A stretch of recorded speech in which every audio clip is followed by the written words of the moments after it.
Dalam rangka menyambut Pemilu 2024, Kabupaten Nganjuk gelar kirap Pemilu 2024 yang diberangkatkan dari Gedung Wanita Kabupaten Nganjuk menuju Monumen 20 Pilar, alun-alun sebelah utara dengan tajuk Pemilu Sarana Integrasi Bangsa diadakan pada Jumat 20 Oktober 2023. Kirap pemilu diiringi dengan arak-arakan bendera merah putih sepanjang 45 meter dan bendera partai politik seluruh peserta Pemilu 2024. Dimeriahkan oleh penampilan karnival, atraksi barongsai, reog, serta jaranan yang membuat acara semakin meriah. Kirap pemilu merupakan sarana sosialisasi, koordinasi, dan konsolidasi untuk kesiapan pemilu tahun 2024 yang akan datang dan bertujuan untuk masyarakat agar terlibat secara langsung maupun tidak langsung demi suksesnya pemilihan umum tahun 2024. Acara ini ditandai dengan serah terima bendera kirap pemilu 2024 dari KPU Kota Malang kepada KPU Kabupaten Nganjuk. Ada 18 partai politik peserta pemilu mengikuti kirap dengan membawa bendera partai politik. PJ Bupati Nganjuk Sri Handoko mengatakan kirap ini merupakan sinergitas luar biasa yang banyak melibatkan stakeholder dan masyarakat Kabupaten Nganjuk.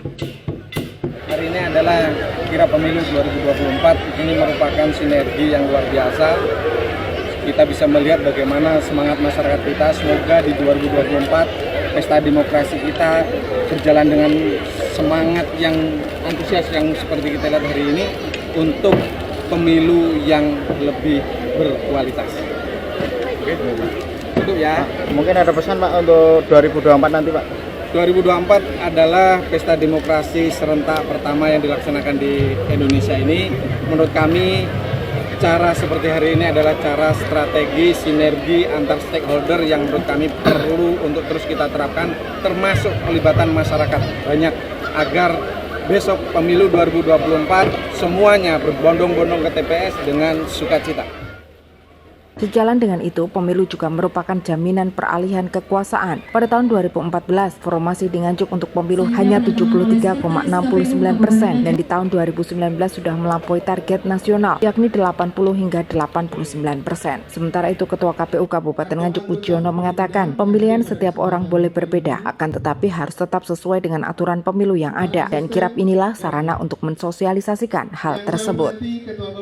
Ya, intinya KPU harus bersama-sama dengan pemerintah daerah dan juga masyarakat, terutama mengantisipasi hal-hal yang kita tidak inginkan. Karena itu kita memberikan tagline ya, pemilu sebagai sarana integrasi bangsa. Apapun perbedaan kita, kan dalam pemilu memang wajib itu berbeda pilihan terutama ya, tetapi berbeda pilihan itu harus disalurkan kepada saluran yang sesuai, terutama saluran-saluran hukum.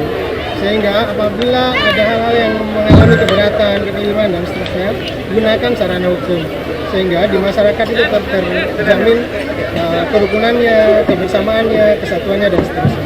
Nah, untuk tadi partai politik peserta pemilu, terutama ini calon presiden juga sedang berjalan, calon DPR, DPRD, DPD Provinsi dan DPD Kabupaten Kota, mari berkampanye, berkompetisi secara baik, sehingga di ujung akan terwujud ya, menang bermartabat, kalah bermartabat. Diharapkan dengan adanya kirap pemilu di berbagai wilayah di Indonesia dapat menjadi sarana sosialisasi dan edukasi penyelenggaraan pemilu 2024 serta meningkatkan partisipasi masyarakat terhadap pemilu 2024. Dari Nganjuk, Tim Liputan melaporkan.